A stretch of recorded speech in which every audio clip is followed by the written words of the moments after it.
Hello there, everyone. How you doing today? I hope you're all well. Today we're going into r/entitled people, where the people are, as you may have guessed from the title, a little bit or a lot entitled. I'm guessing the latter option.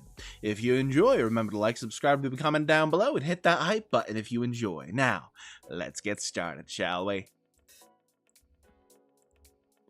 Coworker told HR I was being exclusive for not inviting her to my wedding. This was honestly one of the weirdest work things I've ever dealt with. There's a woman in my office I'm friendly with, but not close to. We've had small talk here and there. Nothing deep. No lunches together, no real outside of work connection. She found out I was getting married and asked when the wedding was. Then she straight up asked if she was invited. I kinda laughed and said, "Oh no, it's really small, just close friends and family." And I didn't think anything of it. She got quiet after a little that, and a little cold too, but I figured it was okay. Maybe she was just being awkward or whatever. Fast forward a few days later and I get a meeting invite from HR. It turns out she filed a complaint saying I was being exclusive and creating a hostile work environment by leaving people out. Because I didn't invite her to my wedding that I am paying for. This isn't even work related. So I had to sit in the HR meeting and explain that I am not required to invite coworkers I barely know to my literal wedding. That is a personal event and that it has nothing to do with work or who's in the office. HR honestly looked just as confused as I was. They basically said, "Yeah, okay, thanks," and closed the case. But now she acts super passive-aggressive towards me, like side-eyes me, does little digs when I walk by, still bringing it up in these weird sarcastic comments like, "Some people are so inclusive these days." I can't believe she actually thought HR could, make me invite her? Some people really do think they're the main character. At this point, I would report her to HR for creating an uncomfortable work environment now. I don't know the exact words for this, but this is something you can definitely report her to HR for. My ex is so entitled, she thinks I should be paying bills for her and the guy she cheated with. Found out my girlfriend of 11 years was cheating on me with an unemployed dude. Of all people. I'm not rich, but I provided her a good lifestyle. Paid most of her bills, provided a nice place, nails and hair done regularly, dates every weekend, couple vacations a year, and she got used to that lifestyle and wanted to keep living it despite cheating with a broke dude. She didn't admit to the cheating, I caught on to it.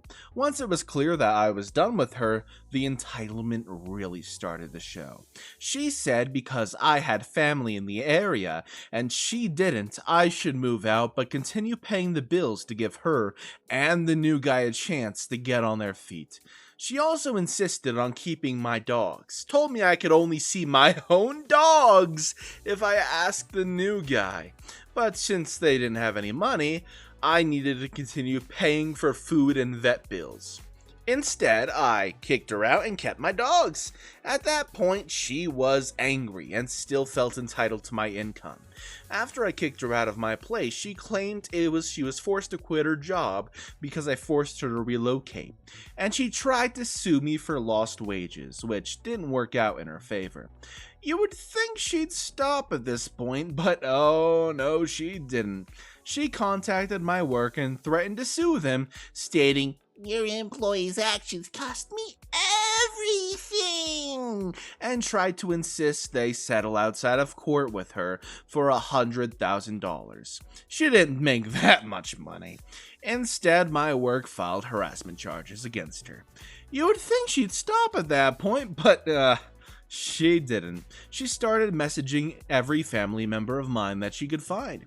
Told them I cost her everything out of spite just because she, quote unquote, moved on with somebody else. And that the least they could do is send her money to help her get a place and pay rent.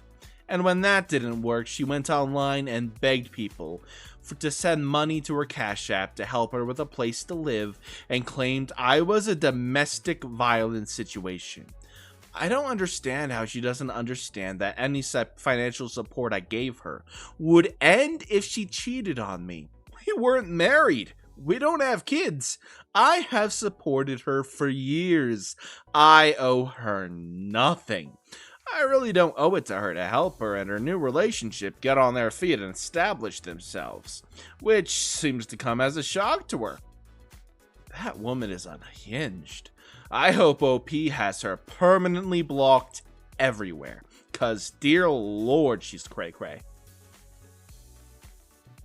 My friend said I owe her half of my inheritance because her family didn't have that. So my great aunt passed away and left me a decent inheritance. Nothing wild, but enough to pay off my student loans and set aside a little savings. I told my friend, we'll call her Rachel, over lunch. She got quiet all of a sudden, and then she said, "Wow, must be nice. I bet you'll help out your friends who weren't so lucky growing up." I laughed and said something like, I'll probably treat my friends to dinner more often. She stared at me and said dead serious, "No, like actually help. We've known each other forever, so I think it'd be fair if you split it." I thought she was joking. She was not. She then brought up all the time she's covered my coffee in college and said, "This is just the universe evening the score." Needless to say, I didn't share a dime. She blocked me on Instagram and told our mutual friends I ghosted her after I got rich. Sorry, Rachel. The only thing I'm splitting is the check with people who actually support me. Shake my head.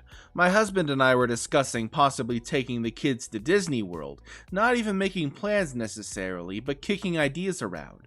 My sister-in-law heard about it somehow and got a family meeting going, and went completely off saying we can't do that because she didn't have money to go as well. She wasn't even taking it like she would expect to go with us, just that we flat out couldn't take a vacation because she couldn't afford to take her kids on a vacation. She felt that it would make her look bad for not being able to keep up with the Joneses. She gets mad if a family or friend has a car that costs more than hers, a house, jewelry, anything. It blows my mind. Karen let the toddlers out and is shocked she is banned. Our town has a children's museum. It's cute, full of activities from babies through 9 or so. The baby and toddler areas have gates that latch for obvious reasons. Well, Karen decided she would use authority to let her toddler leave. So she opens the toddler gate and tells her child it's time to leave. No. Well, her kid doesn't move and clearly wants to stay and play.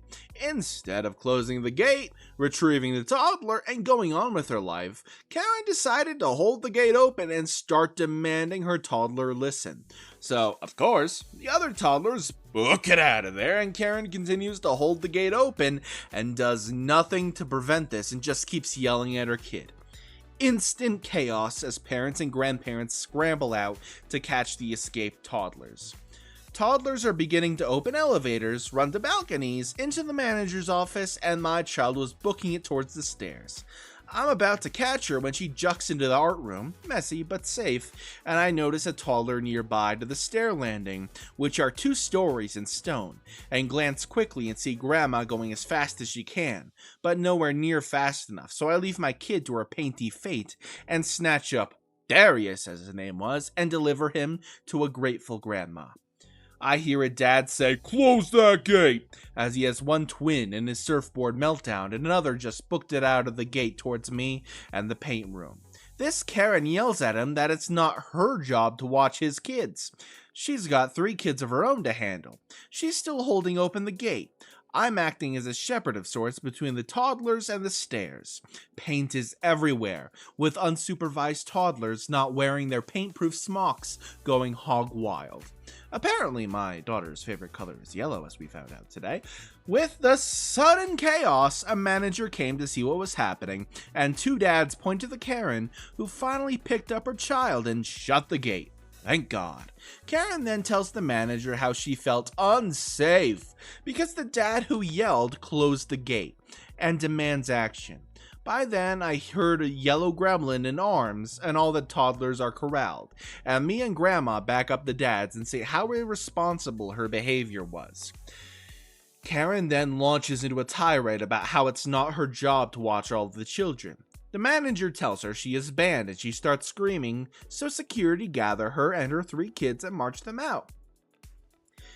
I feel bad for the children, but honestly, girl, how entitled do you have to be? A simple, I'm so sorry, I froze when the kids ran out, I wasn't thinking straight, literally anything. But she wanted to act like she was a victim of unsafe after releasing half a dozen toddlers into a dangerous situation.